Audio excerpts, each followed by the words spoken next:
দীর্ঘ সময় দায়িত্বে থাকার পর স্প্যানিশ কোচ হাভিয়ার কাবরেরার অধ্যায় প্রায় শেষ। আর এখন পুরো দেশের ফুটবল প্রেমীদের একটাই প্রশ্ন, বাংলাদেশের নতুন কোচ কি হচ্ছেন? সম্প্রতি বাংলাদেশ ফুটবল ফেডারেশন বা বিএফএফ জানিয়েছে তারা নতুন কোচ খুঁজছে এবং ইতোমধ্যে শত শত আবেদন জমা পড়েছে।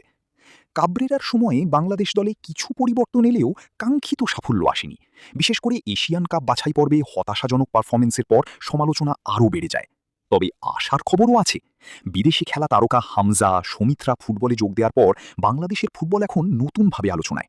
অনেকেই মনে করছেন এবার একজন অভিজ্ঞ ও বড় মাপের কোচ আনা হতে পারে। তালিকায় আছেন ব্রাজিলকে ২০১৬ সালে অলিম্পিক জেতানো কোচ রোজারিও মিকেল। তাছাড়াও ইউরোপ দাপানো নামি দামি কোচ। তার মধ্যে থেকে শর্টলিস্টেড আছেন ২২ জন। শোনা যাচ্ছে প্রায় ২৭০ জন কোচ আবেদন করেছেন বাংলাদেশের দায়িত্ব নেওয়ার জন্য। এটা প্রমাণ করে এখন বাংলাদেশের ফুটবল বিশ্ব ফুটবলের নজরে আসতে শুরু করেছে। এখন দেখার বিষয় নতুন কোচ কে হন এবং তিনি বাংলাদেশের ফুটবলে কতটা পরিবর্তন আনতে পারেন। আপনার মতে বাংলাদেশের নতুন কোচ কেমন হওয়া উচিত? কমেন্টে জানান। ভিডিও ভালো লাগলে লাইক, শেয়ার আর সাবস্ক্রাইব করতে ভুলবেন না। Football Bangladesh. I have to go somewhere. Where there is darkness, there is also light. Do not underestimate